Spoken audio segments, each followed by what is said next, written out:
Poker's legendary champions, next generation stars, and tireless ambassadors of the game, sharing their wisdom and guiding your journey to high achievement on the green felt.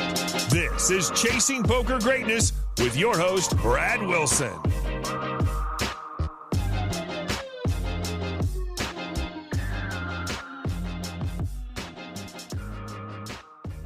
Welcome, my friend, to another episode of the Chasing Poker Greatness podcast.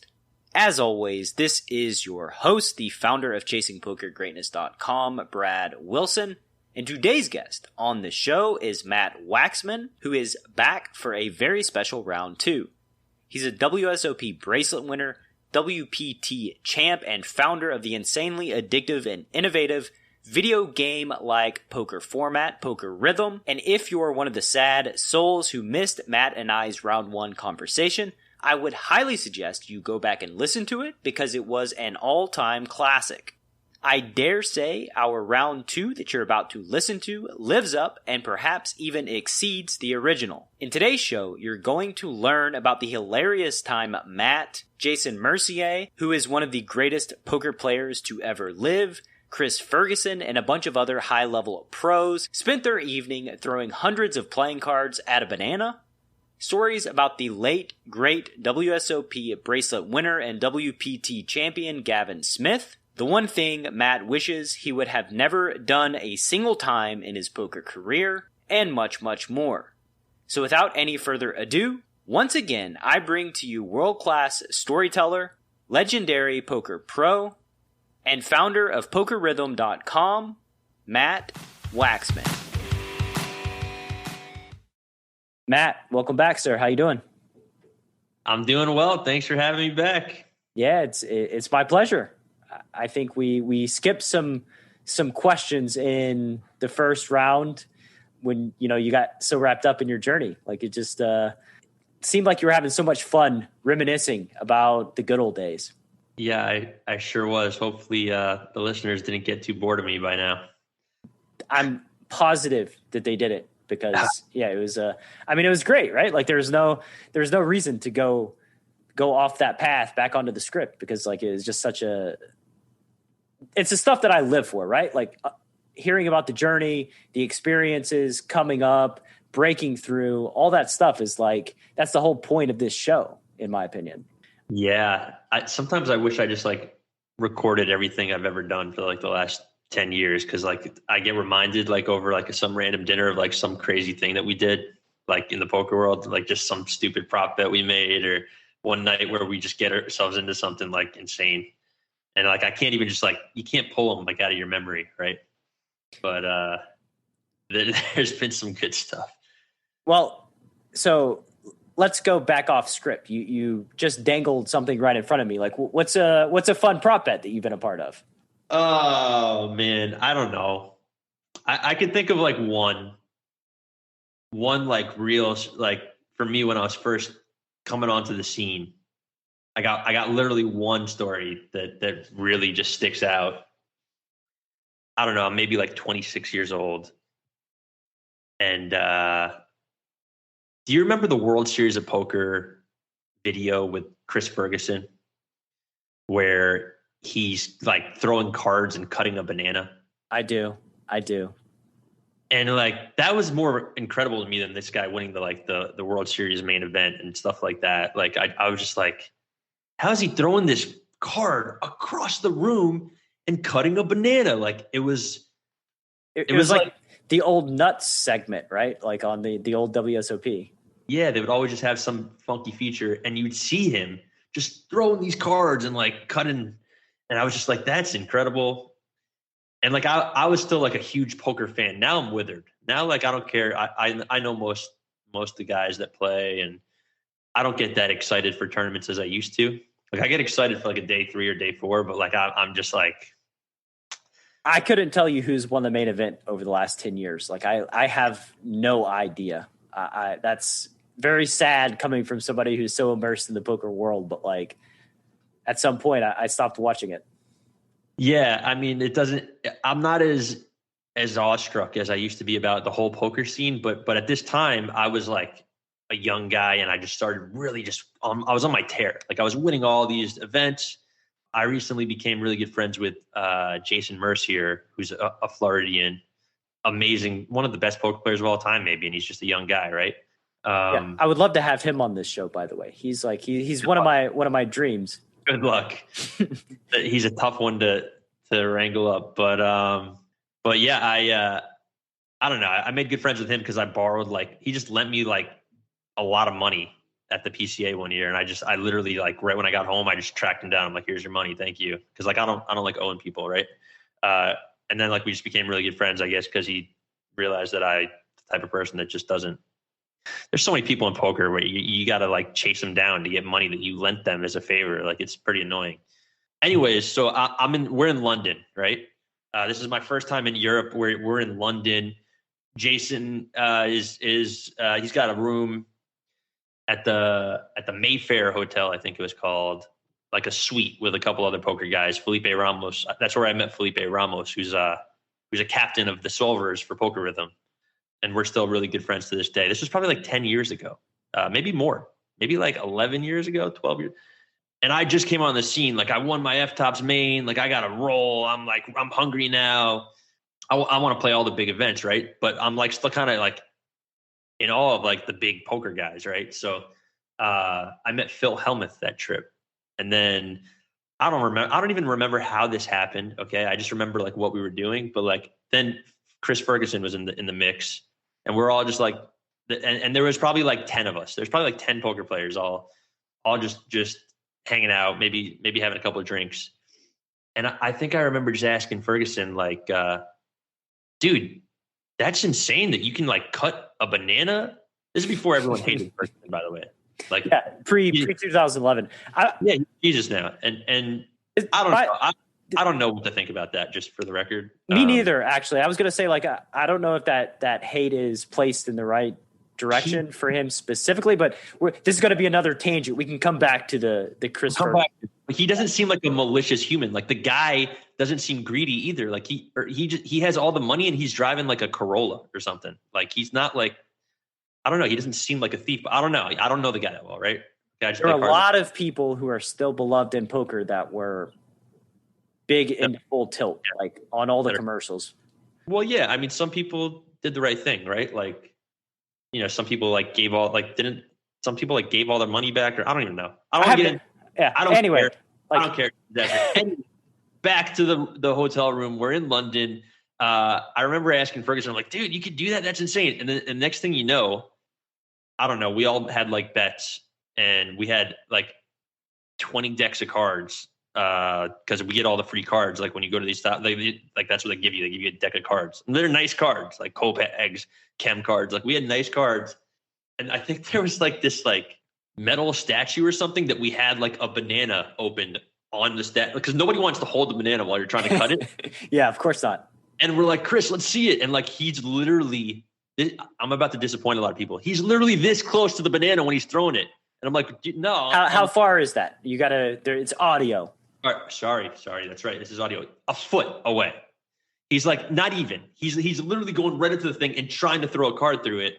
And I'm like, what the hell is this? Like, and the whole thing was a camera angle on World Series. Like when World Series did it, they had that angle. So it looks like he's like 10 feet away. He's right next to the freaking banana. And I was just like, well, okay, that's a disappointment. But what got funny after that is we now had like 20 decks of cards, and like literally like we're like, oh, so this guy isn't even that hot shit. Like we could throw it. And we're all betting like 500 euros, like or something. There's side bets going. Who knows how much side bets, like other people, Merce probably had like a ton of side bets. And we're all trying to like be the first one to cut through this banana with the cards while we're just like drinking. And like we're like in a line. Like you got to go in line and you just get a try. We at least threw the cards like at least 10 times each, like, and no one cut the banana, you know? So like, that just goes to show you, like on TV, it's not what you think, right? Like it's never like as glorious or as accurate as they say it, or the production, like all this stuff, you know. But it was kind of funny. Like Phil Hellmuth is in there, Ferguson's in there, like all these like poker, like we're trying to like cut a banana with cards, and like, in Europe, my first time in my life, I'm like a young kid that's just starting to play like these really big tournaments, and like it was definitely like a fun experience, you know, and there's just been like a lot of nights where we've just gambled on like really stupid stuff. But we always thought there was a skill edge. Like there'd be some sort of like athletic component to it, some sort of like mental trick. Like no one's just going to blindly just fire away money. Like they all think that they can beat the other one, right? It's like part of the fun. Yeah, that's how you get a bet, right? You have two people that both think they're right, and then you go to prove it. Exactly. So nobody cut the banana though. No, well, eventually someone did it. I forget who won. I don't know. It wasn't Ferguson. I'll tell you that much. He did not win the money. He couldn't cut it from a foot away. I mean, like people were getting the card in the banana, right? And it would stick in the banana. But like the bet was you had to chop the thing, right? So the first person to like just chop the banana off, right? Like everyone was like getting cards to like stick in it and like stuff like that. Like that happened a bunch. Some people were just completely whiffing. From a foot away. I know I didn't win. I'll tell you that much. I feel like my whole life is a lie. Like when I think of Chris Ferguson, I think of that banana. Like, and now what do I have? You didn't even remember what we were talking about. Get out of here. I remember the nuts segments. Come on, get out of here, Matt. I mean, it was a fun segment. You know, they had a lot of good stuff there. Like it wasn't poker, but it was all like pretty entertaining. Yeah, it was a silliness. I mean, obviously cutting a banana with a card is pretty silly just in and of itself, right? And going back to the full tilt thing and the blame being placed, a lot of it on Ferguson, I feel real bad for the guy, to be honest with you. Like, I feel bad that he's basically a pariah now. Like, people just give him shit everywhere that he goes. And like, I guess, what are your thoughts on that? I can't comment. I don't have enough information, and I'm not going to form an opinion without enough information. Like, I think that people are so quick to just like pull the trigger, especially on these social medias. And I don't have proof. I don't know what exactly happened. I'm sure he had some negligence to it. For sure. But we're poker players. Like, I'm running my own business, and the amount of negligence that I have alone is like insane. So like, I could kind of understand. Like, I'm not predatory. I always want what's best for people. Like, I think I would have spoken up and like been more adamant to like fix this if I were him. I don't know, but I don't know. I played a Raspot with Ferguson at the World Series after he already kind of went through the gutter in the poker world. And he like called me down the king and just like hit perfect 3 times in a row in a spot he should have never been in. And I tried to bluff the river, and he made a crying call, and I lost a big Raspot to him. So I kind of hate him for that. That's a good point. I wasn't working with this data point before I formed my opinion. That's what my opinion is about. It's not about his full tilt stuff. I'm sure, I don't know. If I had to guess, based on everybody being disappointed in him, I would lean towards him having some foul play involved, but I'm just not going to form an opinion. I'm not going to waste energy, resenting someone for stuff I don't know. So I was just curious about your opinion, since you've had some face-to-face and interactions with Ferguson. Yeah, he's more introverted of a guy. Seems very intelligent, super respectful and nice, and I guess a kind way to put this would be like practical. Very practical human.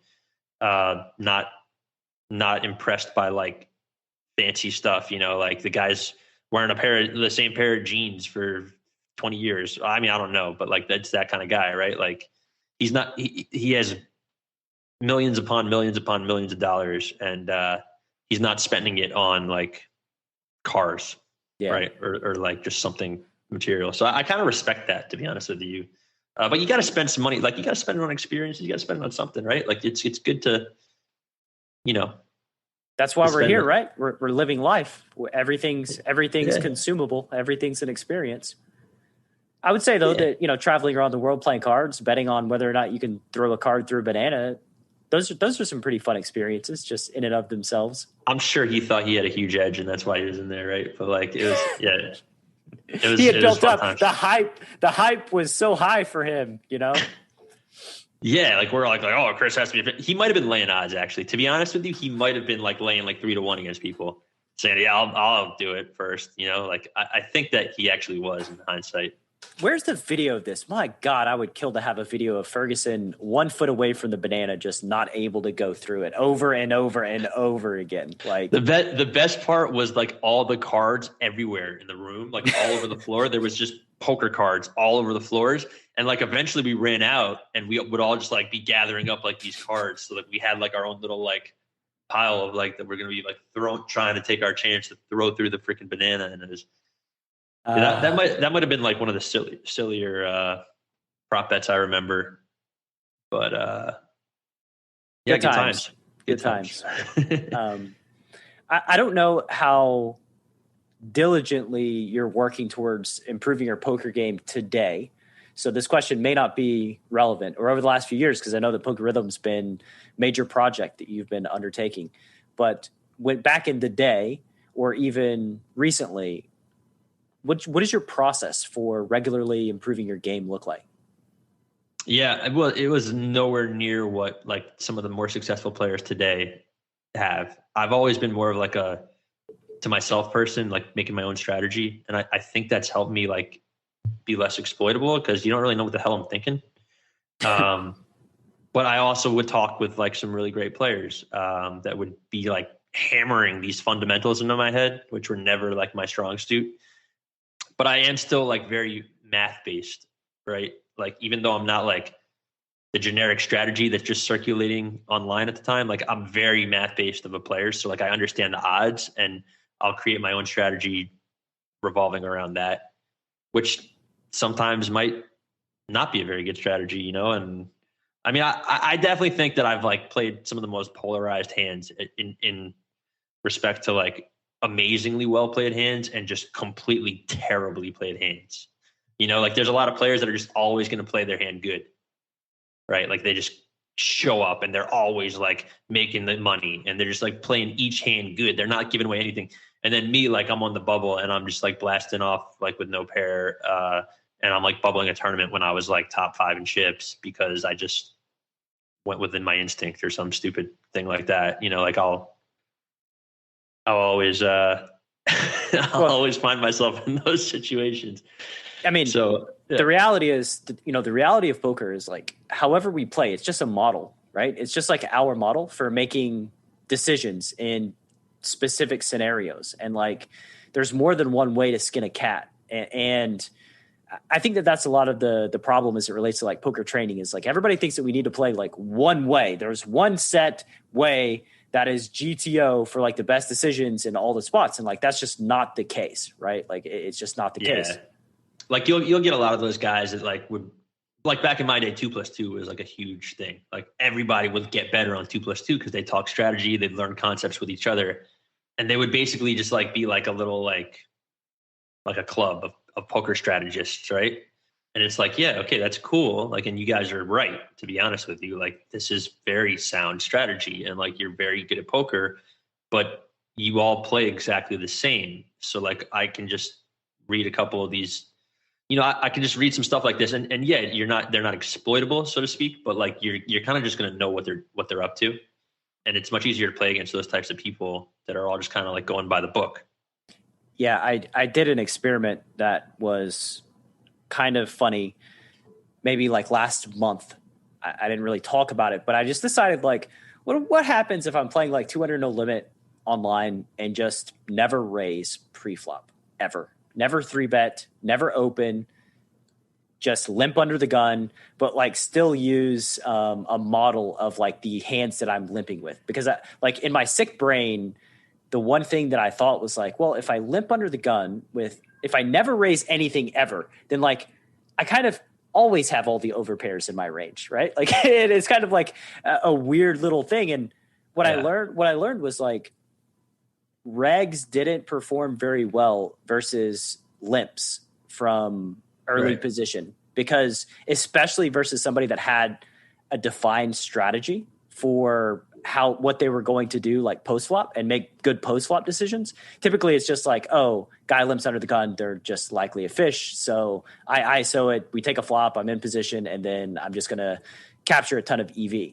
So like when they face a lot of check raises, when they face a lot of like kind of funky donk leads on specific board types, they kind of had to figure things out on the fly, which whenever you make people figure things out on the fly, they don't have a set plan for a situation. They're just going to fall apart. Like their strategy's not going to be that strong. They're going to have to adjust. And that's such a big part of being a great poker player is you need to learn how to adjust for all the situations. And for a long time, there was no limping, like no good players. I started limping in live tournaments because it's a great strategy when you have a very aggressive player on your left to like have a limping range with a solid range of back raises that consist of your big hands and like some other hands in there, right? So you're balanced. And there's like many reasons that you can limp. It's like one extra tool you have at the table. And I started doing it, and I remember like the regs would be like some regs that I'm friends with are like, is that a limp?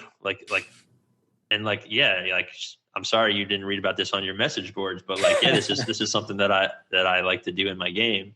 But now like it's much more common, and there's like some great players.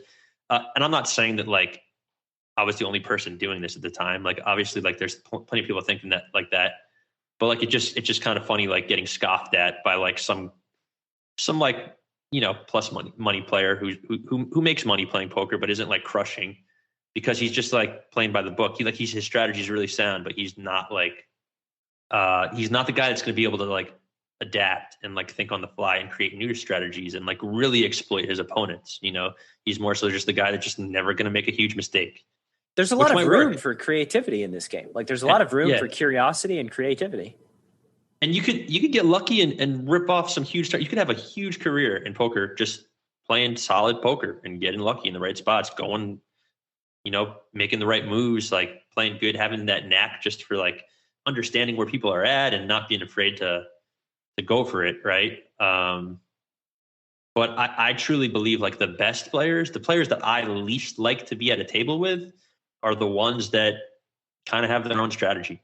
You know, the ones that I don't really know what they're thinking as much. Like that's much harder to play against for me. So, well, yeah, because like everybody knows, every winning player knows like how to play the button versus a cutoff open, right?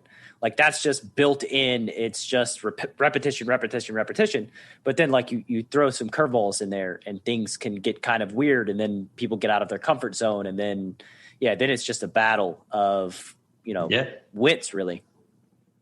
Yep, absolutely. It's a very intricate game. You know, it's very far from solved, even though a lot of people seem to think it is. I love poker, man. I get sick of it when I'm playing nonstop, but I haven't been playing at all lately. I've just been building this website. I've been building a poker platform. I've been trying to make a place where people could play competitive poker for free and have a league that pays professionals to play poker. So that's been my mission. And it's kind of been like, you know, it's been some grunt work, you know, it's been like a lot of like boring stuff, like building a business, and then it's really making me realize how great I had it when I got to play professional poker, travel around the world, just hang out with my friends. Every dinner I get to like see like a bunch of friends that I've known for years through poker, and we get to just catch up on life. You know, like my big responsibility, I always say this, is like booking a plane flight. You know, like, oh man, I got to book a flight to Atlantic City tomorrow. I can't go out tonight. You know, like, no, it's just like, I don't know. That was like the responsibility that you had as a poker player, and I miss it. You know, I want to get back in there. I want to start studying though. I want to like start like, I got friends that have been like crunching some serious strategy. I see how much better they're getting. They're all offering to talk some poker with me. And I want to get like to be like a awesome poker player again and just go play these, like, hopefully we get live poker back sooner than later. Right. And I just want to go crush these tournaments. You know, I'm like excited for it. Yeah. You sound exactly like somebody that's trying to run a business in the poker space. These are the exact thoughts that I have all the time. You know, like trying to design courses and, you know, engage in private coaching and all these things and sell and promote and build a podcast and build a brand. And then like, you know, I've got like my student, right? My superstar private student who like rips off a 50K cash game win in January, like just last month. And he's only been playing poker like 7 months. And I'm just like, fuck, I want to be back in the arena. Like I wish, I yearn for the days where it was like, yeah, let's wake up, let's hit the gym, let's meditate, and then let's go into the arena and just battle. And then when I'm done, I'm done. I have no responsibilities, no emails, no back and forths anywhere, no sales page creation, no podcast to release. And I just, go to my couch and read. Like that just seems so appealing to me today. Yeah. If you're a poker player out there listening to this and that's what you're doing and you're a little bummed out because you might have got unlucky or you didn't win a tournament or, you're in a slump, just know this: getting to be a professional poker player and do that for a living and just like being your source of income is such a privilege. Absolutely. So enjoy it. And it's so hard. Like it takes deprivation to really like be able to get a healthy perspective, right? Because we just take everything for granted. And it's just so easy to forget how good we have it because we're like upset about a few other things not going our way, right? Exactly. Yeah, for sure. Like I on my schedule every week is like just 10 hours of playing 1K&L on Ignition, just 10 hours a week. I just want to play 10 hours a week. And like, I can't make it. I get to like 4 or 5 hours. And like, when I do play, it's like on the back end of like 6 hours straight of podcasts, interviews, and research. And like, I'm not in the right mindset. I'm like just worn down. I'm like, Let me ask you this. For your podcast and research stuff, do you need maximum brain potential for that? Do you need like your top thinking ability? Yeah, I think so. I enjoy it. I want to be engaged with you guys. Like I want to be engaged in the conversation, and ask the right questions. But yeah, that's true. Because some things you could kind of do on auto. Like I have things that I could just kind of do like without needing to really be like my best self. But when you're at a poker table, like you got to be thinking as best as possible. So I was going to make a recommendation to you to maybe play it at the beginning of your day before you like waste all that good brain energy, right? Yeah, that's the problem is like the bigger cash games don't always run during like 9 a.m. realm. There's typically later on in the day. But yeah, you're right. And I would do that if that were the option. But like I've always been a high intensity player anyway. So if I'm playing online cash, it's like 3 or 4 hours max. And I'm like totally spent at the end of my session. And the podcast is the same. Like I'm just like a high intensity person that like whenever I do something, I'm fully there. And then when I'm done, I'm totally drained. Yeah, I feel that. I'm definitely drained after the stream. Oh God, streams are another level of drain. Like that's streams. Public for speaking, me, man. Public speaking is exhausting. It is. It's another level. Like whenever I've streamed poker, I'm like playing the tables and I'm interacting at the same time. Holy shit. Like I'm literally just done whenever that stream ends. I don't know how the kids do it for like 10 hours a day, 5 days a week. Like that is they love it. Next level for me. They love it. Jason, tell me about presence. Why did you think presence was the missing weapon in the arsenal of poker players? So everyone's a mindset champion when they're running great, right? But when you're getting crushed day after day and you haven't booked a win in forever and the confidence just gone and you're trying to do this thing that you read about in a book or someone told you about, being logical and being happy that the money went in good when all you really want to do is cry and hit something at the same time, like how are you supposed to be logical in that moment? But that's the only moment when you really need it. What you need in that moment isn't mindset. You've already read all the mindset books and you already know what you're supposed to think and what you're supposed to do. What you actually need in that moment is presence. Presence is the ability to connect the dots between who you want to be and how you can actually be that person when you need it most. So let's cut to the chase, right? Like, how do you do it? How do you stay more present when you're at the poker table? Well, you get there by first deciding that you want more, right? That you want to grow your intuition, that you want to create more flow in your life, and that you want to reach your full potential as a player and as a person. And once you get there, you can start trying out some of the exercises and practices that I've put together.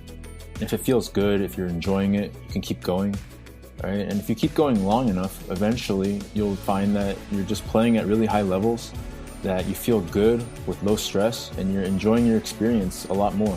Not just at the table, but away from it as well. I personally would love to have as much presence as I possibly can in my day-to-day life. And if you, the listener, right now wants to add some presence to your game, visit pokerwithpresence.com, join Jason Su's email newsletter, and then schedule a free consult with the master of presence himself. One more time, that's pokerwithpresence.com.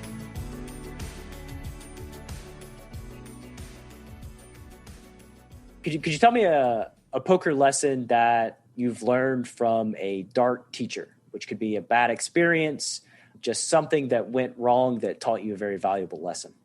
I mean, yeah, like, I don't know if I have a specific person, but don't stake people. Like, don't do it. I've staked friends. I've staked amazing poker players, and they're just, if someone needs to get staked, you probably shouldn't stake them. Like, unless they're like a friend and you understand their situation and you know their character really well, and you get to talk hands with them nonstop to like make sure their strategy's up to point. Staking is just such a bad idea. And yeah, I'm probably going to hurt the poker ecosystem if like people listen to me and they don't get as much people into tournaments. But like, that's a dark teacher, man. Like, people just don't care about their word. They don't care about like the money that they like. Okay, here's one. I had this kid I was friendly with, younger kid, like a chess genius, this kid. So you think, okay, good kid, like he's not a scumbag, right? And he played a bounty tournament, right? And I staked him for it. I bought him in. I had a lot of cash at the time. I bought him into a 1,500, and he got 3 bounties or something like that. I don't know.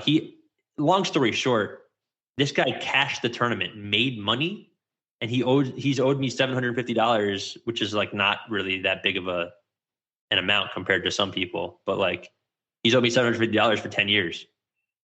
And like, just, just has no intention to pay it back. And it might be because he's just busto. But like, yeah, like there's just so many, it's so easy for like people.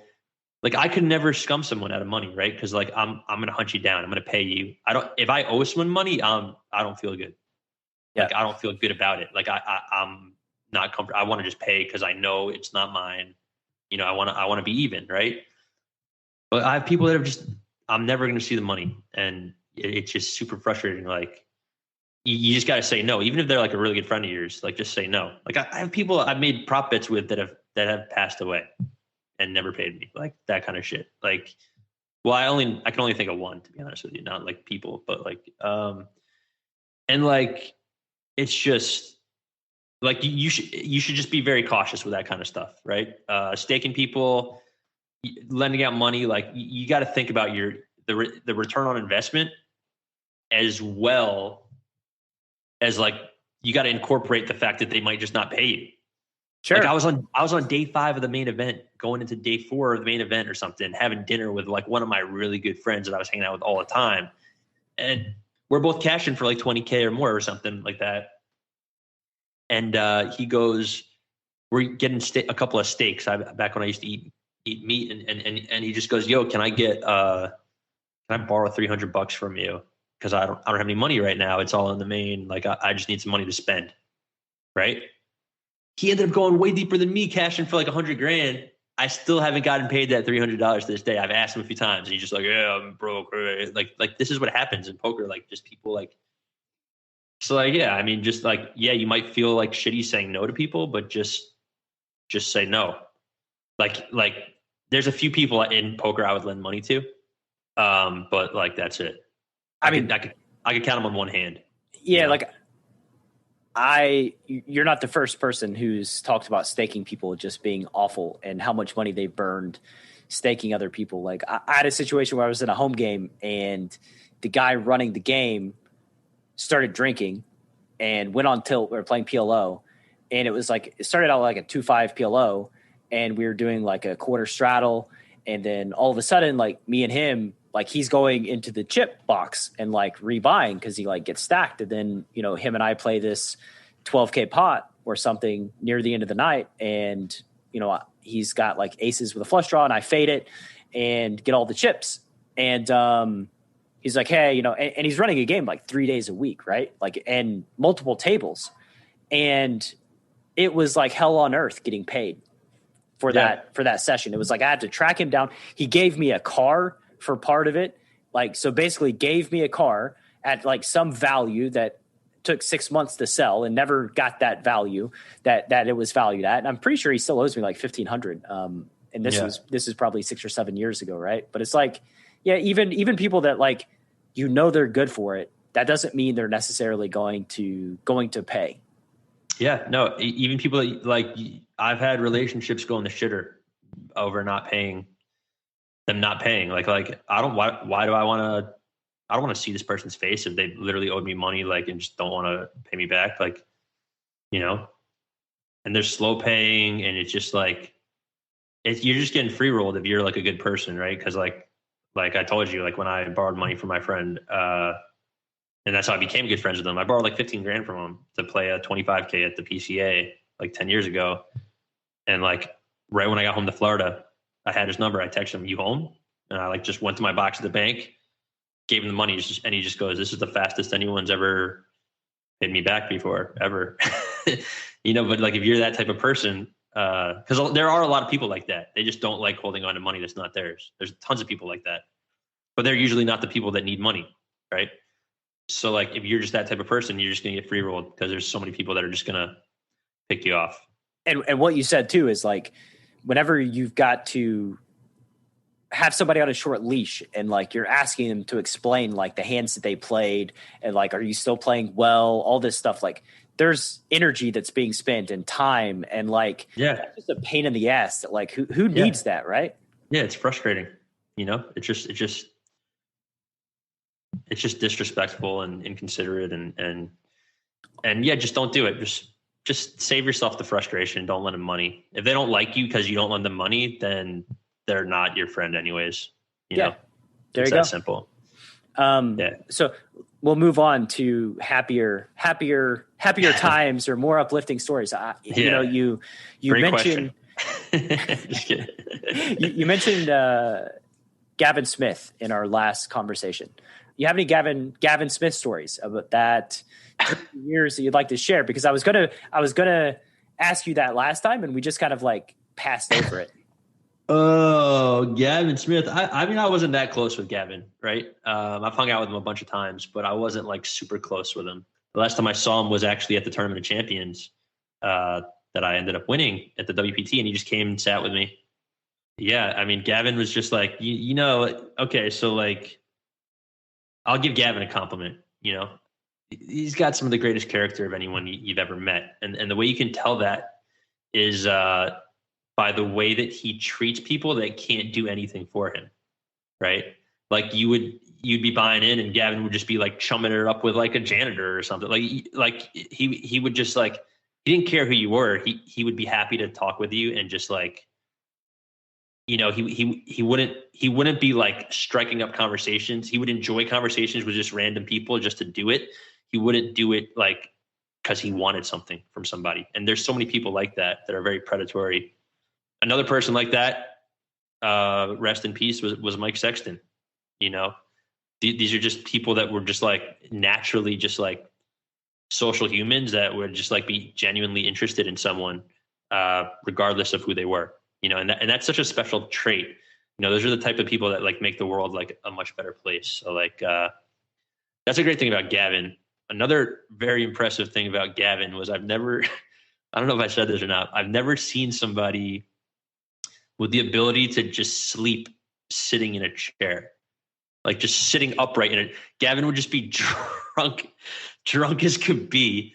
And we were hanging out at a Florida local, Mike Beasley's house. I remember during a tournament series, and we were just kicking it with a bunch of other poker guys.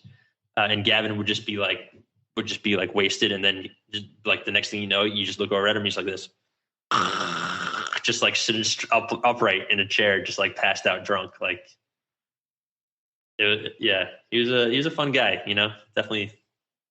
definitely a gambler, but yeah, life's short, man. Enjoy it.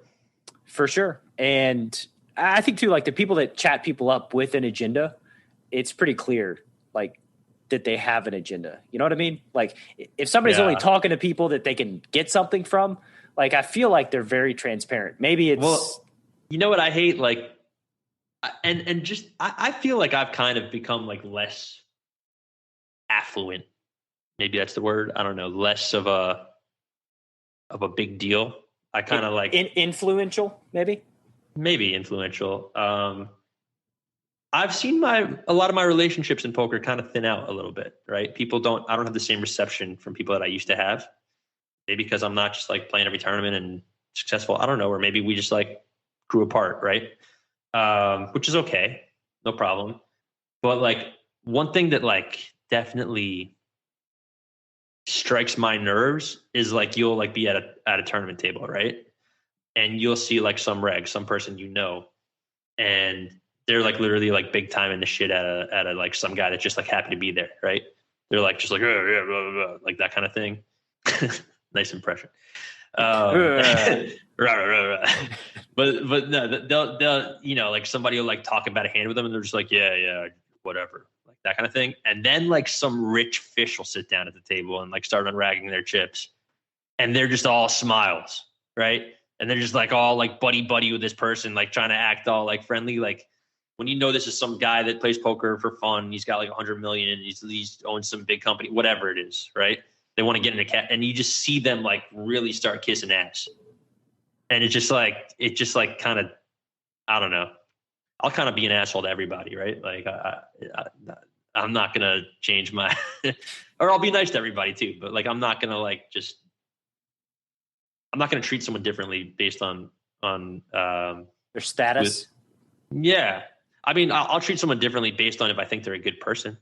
You know, if I think they're a person that I'd like to have around, like if I think that they're a kind human, like funny or whatever it is, like intelligent, I could learn something from. Like yeah, sure, I'll be more inclined to like want to be friends with that type of person. But like, I just see like some of these, like some people, obviously I'm not even thinking of anyone in particular, but like you'll see it and they'll just like start really like buttering up like the fish that sits down at the table.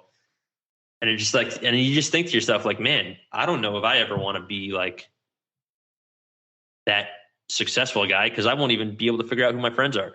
Right. It's like shameless, right? Like I think it's just shameless. Yeah. It's kind of scary that the world works like that. But unfortunately, it's just very common where people will kiss up to the people that they know they can get something from. Yeah. It's sad to me that's, and to be honest with you, like I'm sure I'm guilty of this, right? Like I'm sure that like that, you know, unbiasedly, I've probably done this too. I try not to, but I'm sure I have. Right. So like, I don't know. It's just, maybe it's just human nature. I think the rule is, Matt, just be cool to everybody, right? Like just be cool to people in general, you know, just be a nice person, be pleasant to be around and don't be shitty to people. Like that's pretty much all it is. Yeah. I'll try to be respectful to people, you know, I'll try to make people feel like welcome regardless of their status, you know? Yeah, if somebody's annoying, then they're just annoying. Like, then I just don't engage with them, right? But that's like, I at least have a data point to work with. I'm not just going to like outright dismiss a human being for no other reason other than I don't know they have $100 billion, right? Like, I want to be jokey and laughing and have a good time with all the people that I play poker with. Yeah, it's an interesting like dynamic for sure. I guess it just comes down to like what's important to you, right? Yeah. Ultimately, friendships, relationships, and like from a non-predatory sense, like playing high stake cash, the people that you're playing against, like they're all successful in life. Like people that have enough disposable income to play high stakes cash, like have experiences and wisdom and like jokes. And like, it's just, they're cool people to interact with, like all of them for the most part, like unless they're just a dick, in which case I don't interact with them for very long, but like, yeah, just to ignore somebody is silly. There's definitely some of the most interesting people in the poker world that love poker. Like there's so many interesting humans, good humans too. But to your point, or to your comment that you just said, some people that show up as like just complete curmudgeons, like very like non-fun to be around, when you get to like actually know them, they're some of the like best people out there, like the most integrity, just like really, really good people, but they just don't care about that first impression. They're not, you know, you got to break through that shell. Cause I've learned that a lot. Like a lot of these people that just show up as like this, like grouch, this person that like you do not want to have around. Like when you get to know them, like they're some of like the most like reliable, accountable, generous like humans that you've ever met. Give me an example. Like, oh, geez. Come on, man. Put you on the spot. You can't give an example of somebody that's way better than like their initial impression of poker. Well, I don't. That's a good trait to have, right? I don't want to say somebody has like a bad initial impression. You know, I don't want to throw them under the bus like that. They're probably aware that they don't give a shit. Yeah, they're probably aware that that's the first impression. That's okay. A lot of the quiet guys that like aren't into like the small like formalities. I don't know what's the word I'm looking for. Like the small stuff, like the small talk, like the just buttering people up. Like I don't know. I've noticed that like a lot of those people are like my kind of people. Like they're real. You know. Yeah, I like that. I mean, and like I think that's a different story than like just being a dick to people. Like outright, just being hostile and treating people like shit. You know. Like that's just people that do that just are not happy with their own life. So it's sad, right? It's definitely sad to see ultimately that. How people react outwardly is just a reflection of how they feel on the inside. So yeah, for sure. Imagine there's a carbon copy of young Matt who's just getting in the game of poker.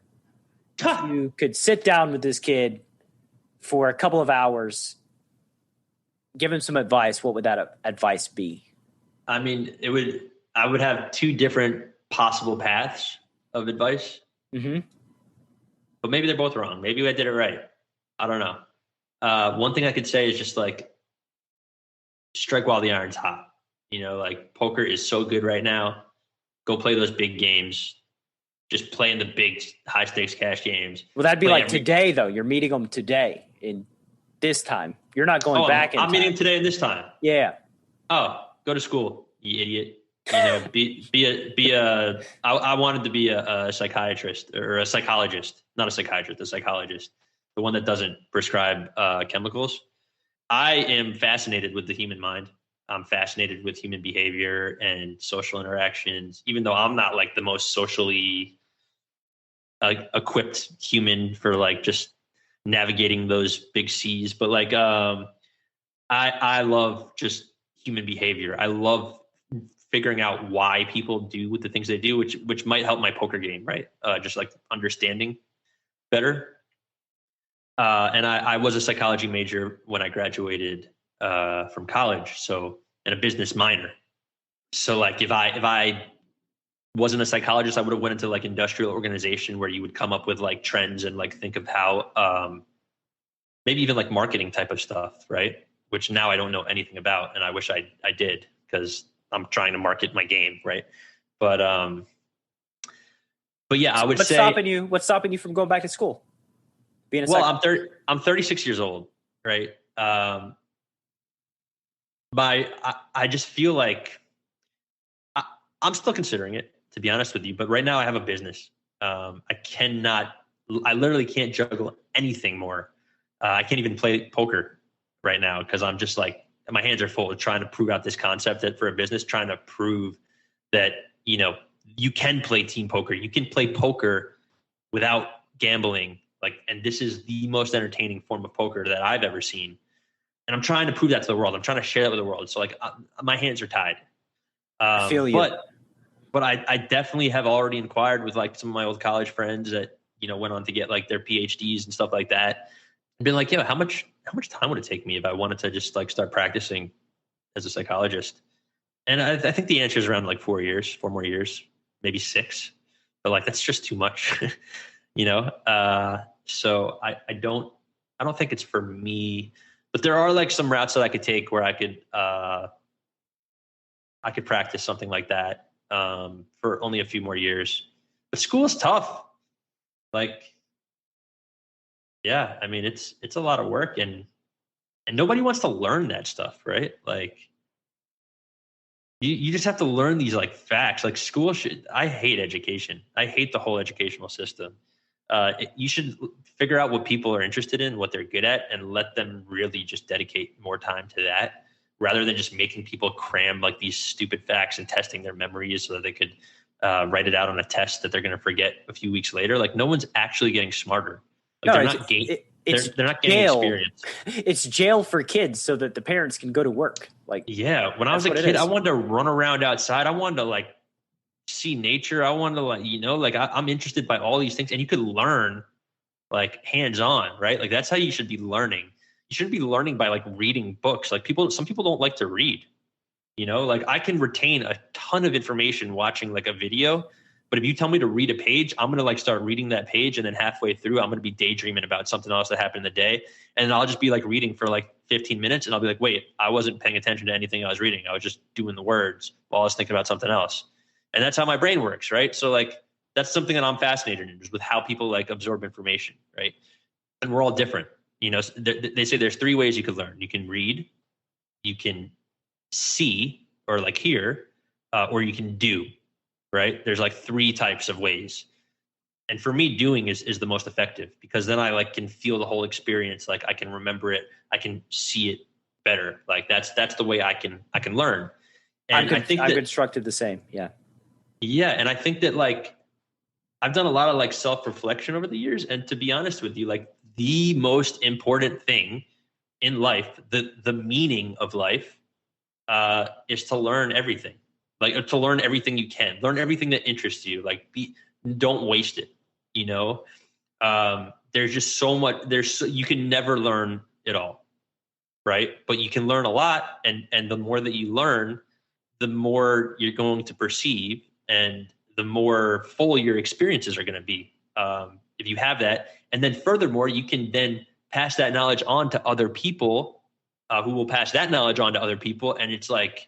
It's exponential, right? If you could just like absorb, like if you could become smarter, make your circle smarter, like enhance their lives, like that's amazing. That's what's so great about life, is just all the information out there. And a lot of people are just sick of learning. They'd rather just like sit at home and like absorb content, which you could learn from watching videos, and it's fun. Like that's cool.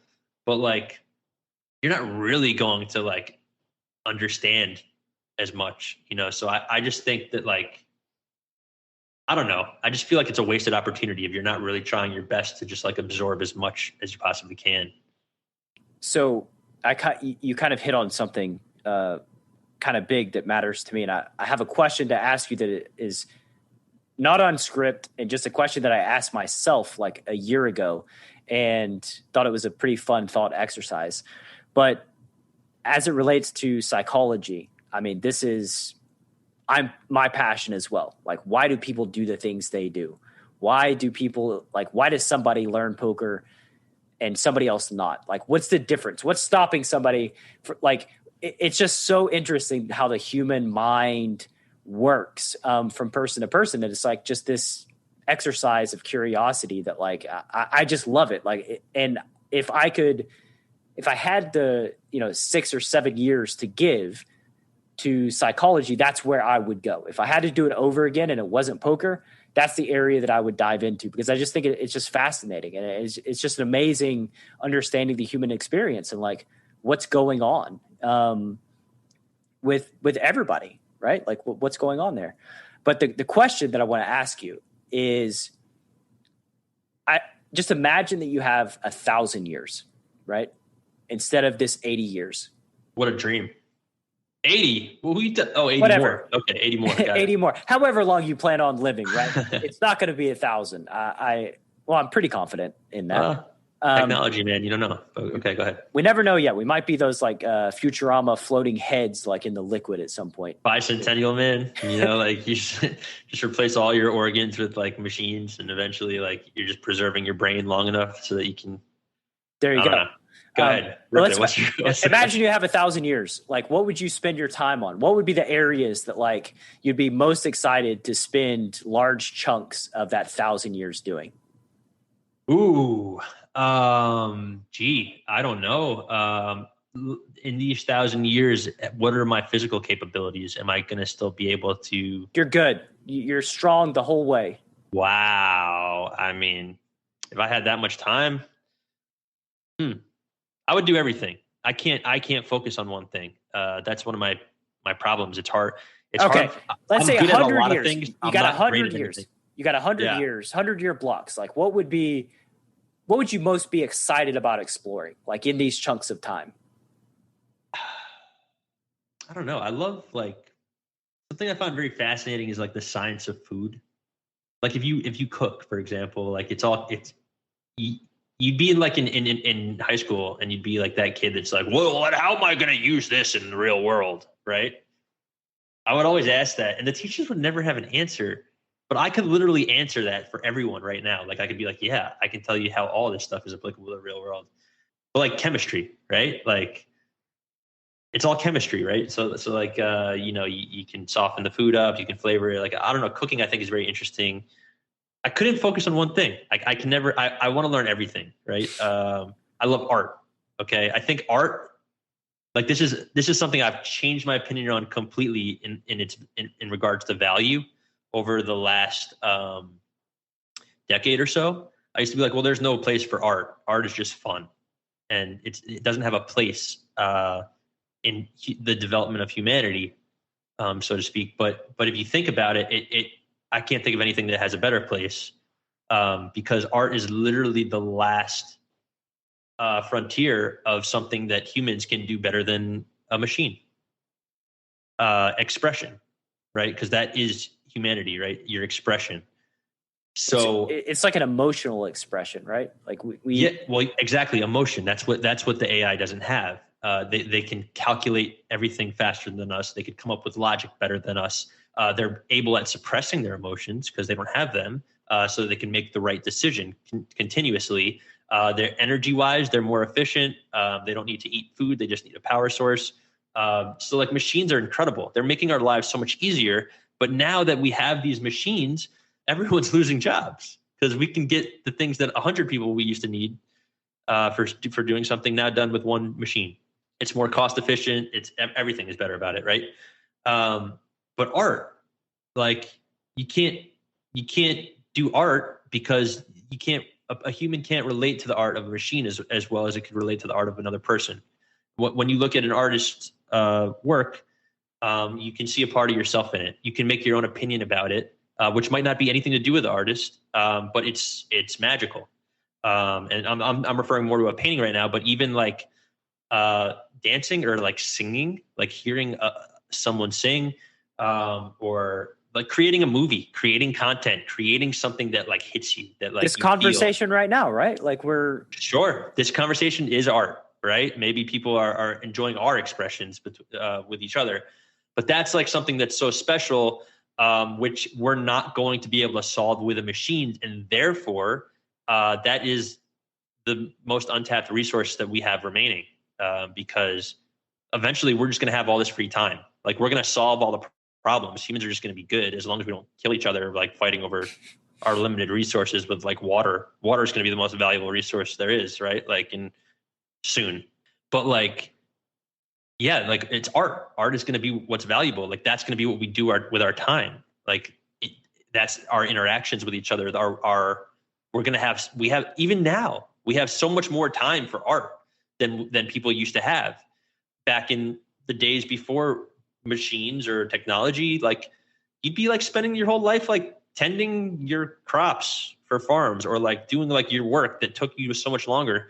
And now we have like 3D printing machines that can like get that stuff done immediately. Like watching like the exponential growth of our technology and like how it changes the world is like extremely scary, for one, but it's also like amazing. Like look at social media, right? So we're able to now connect. Like if they wanted to, 1 million people could connect with me on Twitter and we could follow each other and we could discuss ideas. We could share videos of stuff that happened, and we don't need a news station to broadcast that, right? So that mass people can see it. Like we have this connection, right? But then you go a step further and it's like now all these like platforms are able to actually push what they want you to see. They're allowed to use an algorithm to like make your brain absorb this. So you think you're doing your thinking, But in reality, they're kind of pushing what they want you to think. Or what you think you want to think, right? Like you follow people, then it's just like an echo chamber.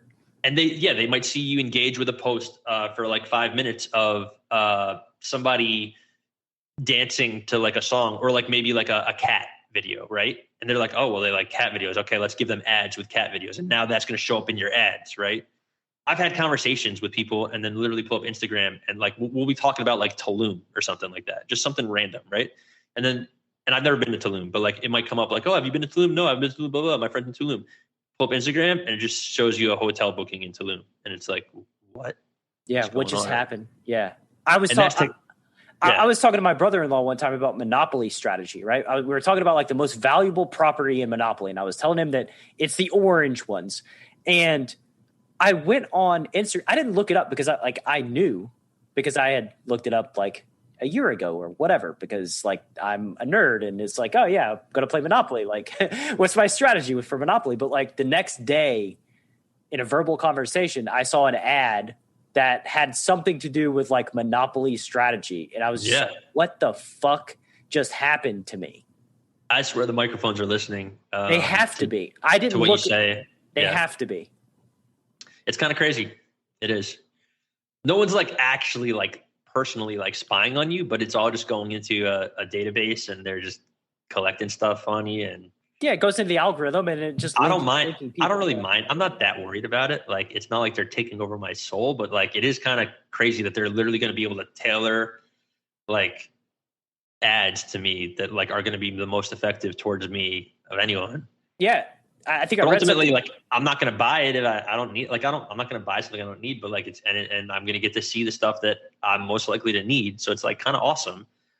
You know, I'm not really that worried about it, but like, it is kind of scary to think because there isn't the most transparency about it with people. You know, a lot of people don't realize that just like, they don't realize that they're actually the cattle getting rounded up right now by these algorithms, right? Like it's kind of crazy. But yeah, technology is just so incredible. And going back to the point before I got off on all these tangents, like art, like human expression, imperfection, right? That's the last thing we got. That's what's going to make us so special, right? That's the one thing that we have that we can't solve with a machine. And someone's going to be like, oh, well, machines make art. They do this, they do that. Yeah, they do. But they don't have that imperfection. They're not inspired by human emotion, which is why they're not as appealing to at least me personally, right? So I just think so to answer your question, your main question, if I had time to spend on anything for 100 years, I would be focused on expression. I would be focused on human expression. Yeah. I'm not going to ask about the other 900 because we'll be here forever. It'll be so hard. I thought we changed it to 100. Oh, we just changed it to 100. Okay, we changed it to 100. But yeah, I mean, it's scary. Like I read somewhere that every social media platform has like 5,000 data points on all the people. Like they know us better than we know ourselves, which is concerning. I'm waiting for the days where like Facebook just buys the rights to like NFL games and just has individualized ads sent at very specific people. So it's like higher targeted direct ads at their audience. Like I'm waiting for that to happen. I know that something like that's going to happen. Well, Twitch owns NFL games. Well, Twitch can show some NFL games. Like I think Thursday night, and that's owned by Amazon. Right. So, yeah, you could watch them online and they have their own ads, right? That go into that. So I don't know if we're quite as sophisticated as you're suggesting, but we're on the way. Right? No, I'm saying it's going to happen. Like it's going to happen one day. I was thinking about my kids, right? Like there's a documentary called like The Last Blockbuster. And I was just thinking about like how my life personally has changed, how the world has changed since I was a kid. Like I was telling my wife, like I was 6, just running around my neighborhood, like my mom just assumed I would come back home at some point. Like I didn't even have a watch. I didn't know what time it was. Yeah. And yeah, thinking about Blockbuster and how much I enjoy going to Blockbuster and like just what's going to change and be eliminated over the next 15 years. And like, you know, I think gas stations are going to be a thing of the past. I think that like, yeah, our world is just evolving. And what ultimately is sad, the thing that gets forgotten about is that like as these things get removed, like pieces of our identity also get removed, and we kind of find ourselves like trying to play catch up and make sense of this brand new world that we're living in. Yeah, it's interesting. You definitely like look at kids these days. They're 2 years old and they're reaching for cell phones. They're just stare at a screen. A lot of them, at least. And when I was 2 years old, I was playing with GI Joes or something, right? Like, or I don't know, running around outside in the grass. Like that was I think that it's losing, like a lot of that stuff is losing its appeal for some kids, and it's different. It's definitely like part of our evolution, I guess, right? But no putting the genie back in the bottle now. Yeah, I don't know. I think that if I have kids, I'll probably be more inclined to like give them a lot of time outside with nature, connecting with life forms that aren't like them, right? Like trees. I think human beings, so we're drawn to that stuff anyway. Like we just, a lot of people are just like, they're just a screen. Like a lot of these kids are just staring at screens. That's what they want to do. Zombies. Yeah. And you'll see people like walking around like a national park, like getting dragged around by the parents with like a head in their phone or something, like just not even when you got like sequoia trees and like whatever it is, like just this amazing marvels like that you don't get to really see in your everyday life. And people would just rather be like looking at content that they could be looking at anytime, anywhere, 5 a.m. when there's no sunlight. And I don't know that they necessarily like want to, but like it's a stacked deck as it relates to, the way that these things are programmed, like they're designed to capture as much human attention as possible, because that's the commodity of the world. That's what monetizes everything. And so like anything they can do to get you to be on your phone for, 5 extra minutes, they're going to do it. They're going to pay somebody millions of dollars to figure out how to do it. And so like when you're talking about an immature human being that's doesn't, has horrible impulse control, like those things are just magnets. Like you just have to physically take them away from the child or the teenager, the young adult, so that they can experience the world. But like, there's nothing. My wife and I went to Yosemite a couple years back and like spent 10 days there with family. And I mean, it's just the most gorgeous, peaceful place that like I've ever been. And we went to Monterey and it was like, man, like I could just stand here like all day with like nothing. Like this is my peace and happiness, my perfect place in the world. Yeah. It's amazing. It's so good for the soul, just so good for everything. I mean, everyone's different, but like when I'm stressed out and I get in nature, like it's just a reset. It's just such a calming experience. Like just realizing like, all right, you don't have to worry about all this busy stuff, all these screens, all this stimulus. Like, look, this is just the world. It's just peaceful. Like nothing's going on. Like just relax, and it's such a healthy thing to do.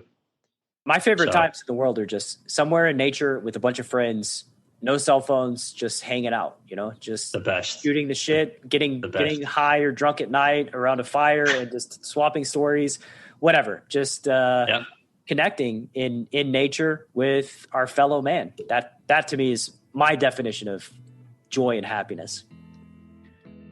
Look, I totally get it. You feel like being a lone wolf in your poker journey has hamstrung your ability to realize your full potential. So I'm about to give you a golden opportunity to plug into a supportive tribe that will be the poker family you've always wished you had. How much money would you give for 1 hour of interactive group coaching led by myself, Coach Thomas, and occasionally past guests of the Chasing Poker Greatness podcast? For now, and this will absolutely change at some point in the near future, the price of admission to the live Poker Power Hour is 100% free. All you got to do to get your invite is head to chasingpokergreatness.com and hop on the VIP newsletter. No more excuses, no more procrastination. It's time to take action and put yourself in position to turn your poker dreams into reality. I hope to see that beautiful face of yours in just a couple of days.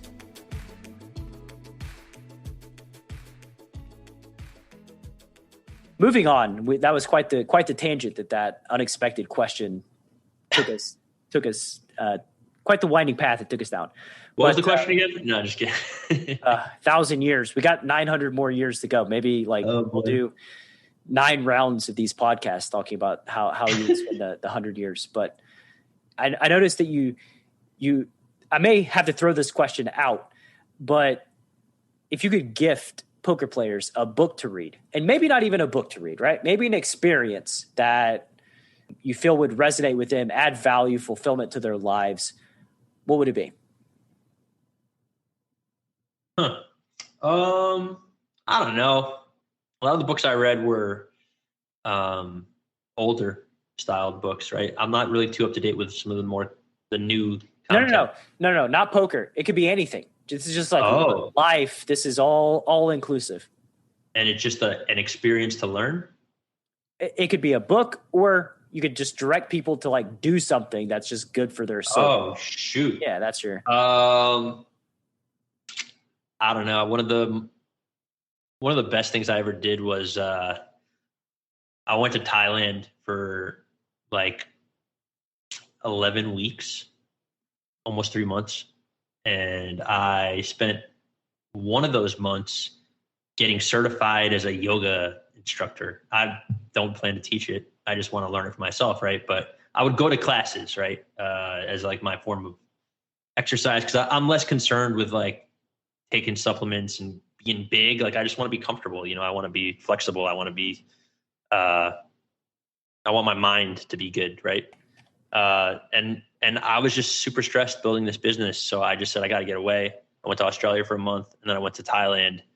I got certified for open water dives and scuba diving. Amazing, by the way. The diving in Thailand was incredible.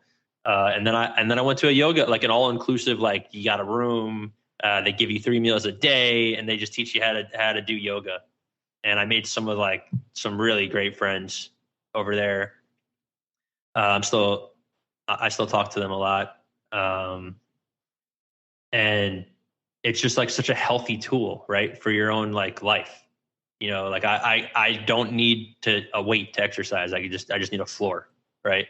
I know how to stretch. I know how to, like, if my body's not feeling well, like I know like what position I can do to make it feel better. I can do that with people I love that might need help. And most importantly, it helps me maintain balance with my own mind. And just for the record, I haven't even been practicing that much lately, yoga, but it's just such a great tool to have. So I guess there's like a lot of stigmas around yoga that people are like turned off by it, but I think it's the best. It's like a kinesthetic workout. It's so practical.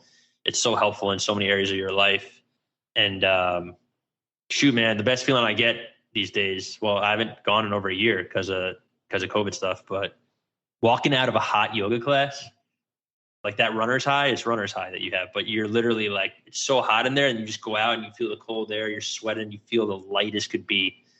And if you told me 10 years ago that I would be a certified yoga instructor, I would have said you're full of shit. There's no way possibly. Like I play basketball, I play soccer, I like golf, I'll lift a little bit, but like never in a million years have I been to yoga. The first time I even did yoga, I was with my friend and his wife, and they just had someone come over. They're like, "You want to do yoga?" I'm like, "Okay." I was like laughing the whole time at these awkward positions, and like the instructor hated me. And then like I tried it again a year later because I was dating a girl that she worked at Lululemon, and she's like, "Let's go to yoga. I get free classes. You want to go with me?" And I'm like, "Yeah, I'll go. What do you want to? Let's do it. I'm in. I love yoga. I do it all the time." And I would go with her. And then, after a while, like I would be like, "Let's go to yoga." And she's like, nah, I'm just going to run today. Like she doesn't want to do it. I'm like, no, let's go to yoga. Like, and I was like hooked, So then, as time progressed, one day I just said, you know what, I want to go to Thailand for a while, but I don't want to just sit on a beach. Like, let me like learn. So I got a scuba license, and I got a yoga license or certificate or whatever you want to call it. 300-hour certification is what it's called. Wow. And and then right when I came home, I went to Vegas and I won the Tournament of Champions, right? Like I was playing against some of the best players in the world. And my mind was right, even though I wasn't even thinking about poker. I had not played any poker at all. But I went to Vegas a couple months later, and I just I was there. I was present. I was tapped in. My mind was right. When I got stressed out, I would know how to breathe to just like keep my cool. And it's a super useful tool for me. So yeah, I would say yoga. Yeah, that sounds amazing. And you don't know what you just did there, but the sponsor of this show is Jason Su, who does Poker with Presence, and like breathing and body position and being present is like his whole deal, right? So, yeah, it's so useful. Yeah, and it just increases your life, like the value in your own life, just like being able to just like more quickly realize when you're not comfortable and knowing what you need to do to get there, whether it's pranayama, which is like breathing techniques, or just some sort of like positioning. Like it's definitely just so valuable. It's invaluable, you know. And like some of the most like even keel, like content humans on the planet are yogis, right? There's also some complete douchebags that are yogis, right? Like that.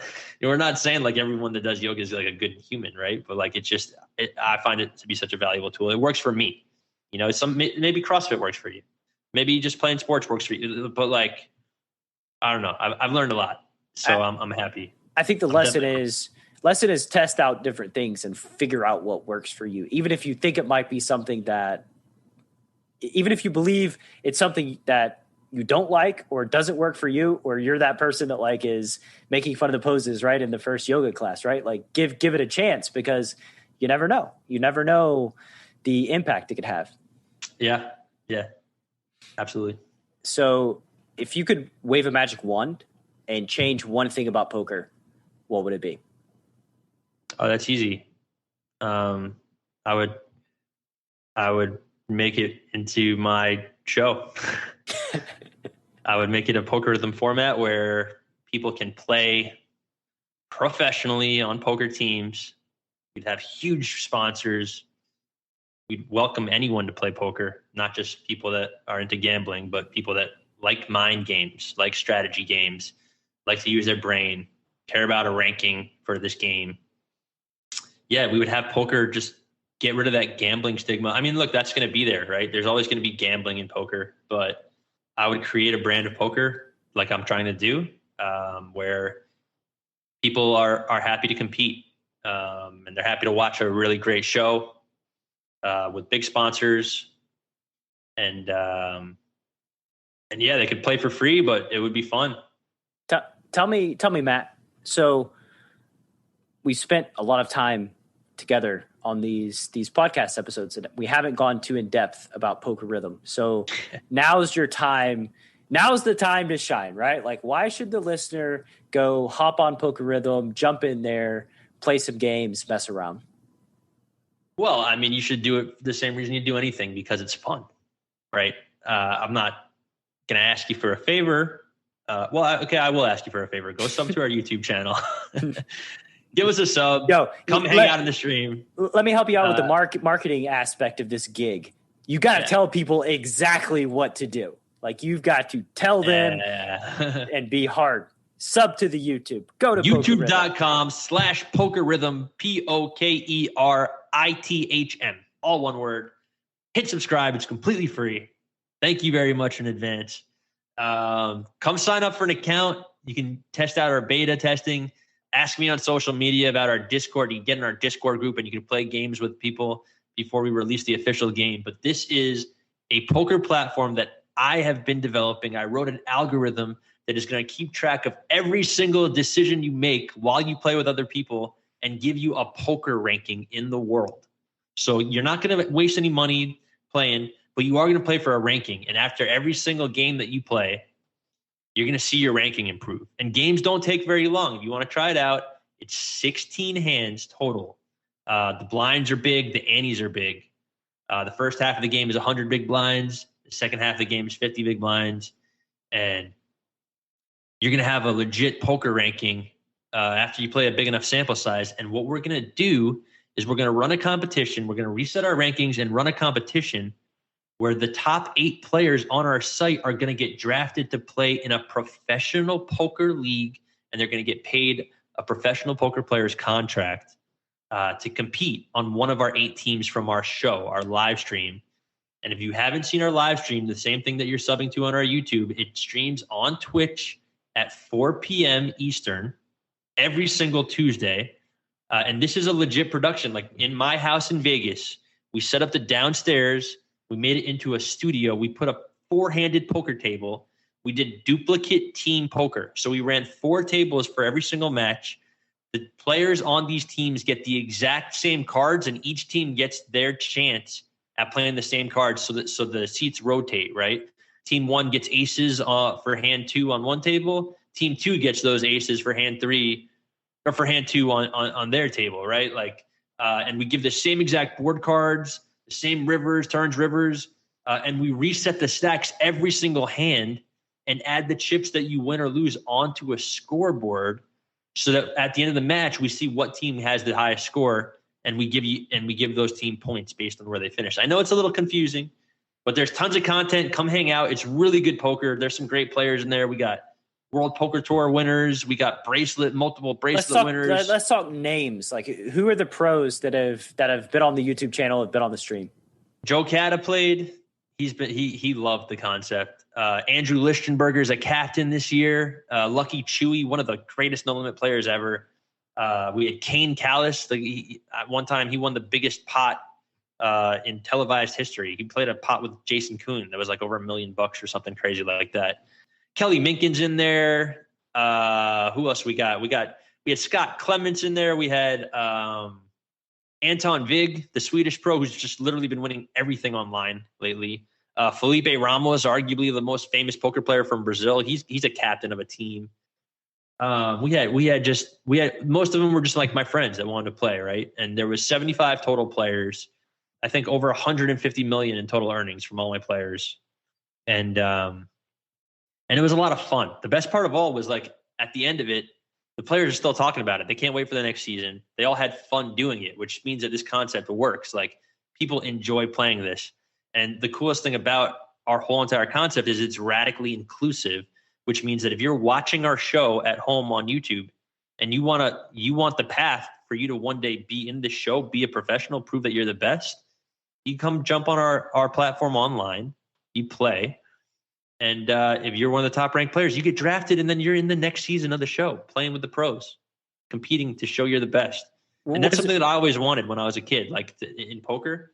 Like I always just wanted to be playing against the best, but like there's no free play tournaments for you to just get there, right?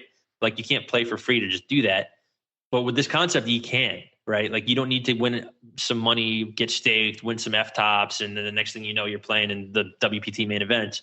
Like, no, you can just go on your computer. You could borrow someone else's computer. You don't even need to install an app. You just go to the website. That's all you got to do. You got to be on a website, and you have to have an email address and a password. That's it. And then you're going to get a ranking, and you can move up the rankings on the site. You can use our algorithm, our poker algorithm, our PokeRithm to rank you, and we provide that opportunity for anyone that's just starting out to come play. And it's also just fun. You don't need to be the best. Like you don't need to like be trying to qualify. You can just play some fun poker, get a ranking, see how you do. That's a good pitch, man. Seems like you've been thinking about it for the last 4 or 5 years. Yeah. Go check it out. PokeRithm.com, PokeRithm.com, right? Yes, sir. Yes, sir. All right, man. It's been great having you on the show. I guess parting words will be, once again, remind the audience where they can find you, your content, your Discord, all that stuff. Yeah.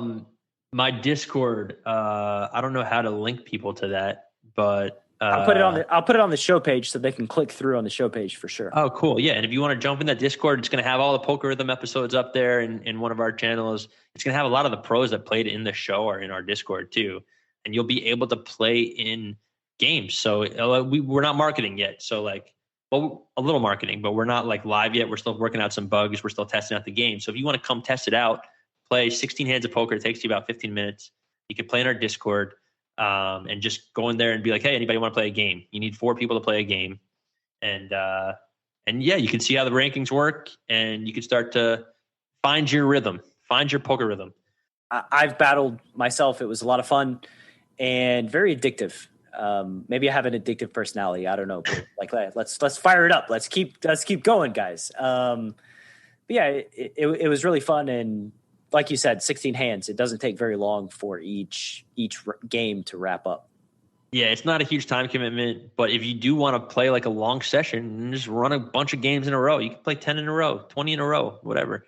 There was people that some of my pros during the qualifiers, which was in January of 2019, actually. Some of them had 0 matches played with like 3 days left, and they got 50 in just a couple of days. So like, if you want to get in a huge session, go for it. If you want to just try out one game, cool. Spend 10 minutes. 12 minutes, and you can finish one game. Perfect. But yeah, man. Come hang out. We're building a community. We're building a poker platform, and we're looking for some support. So if you wanna jump in there, we'd love to see you. Yeah, totally free. Play against some of the best players in the world in a team concept. Check it out. And brother, it's been great having you back on the show. We'll certainly be doing it again sometime in the near future. Maybe we'll break down the other 900 years at some point. But take care of yourself. Really grateful for your time and your energy. Thank you very much. Yeah, Brad, thanks for having me as usual. And it was a fun talk. I had a lot of fun. Same. Thank you so much for listening to this episode of Chasing Poker Greatness. If you have yet to subscribe to the show, please take a second to do so on Apple Podcasts or wherever your favorite place to listen to podcasts may be. For more content from me, Coach Brad, please visit our YouTube channel at youtube.com/enhanceyouredge, and I'll see you next time.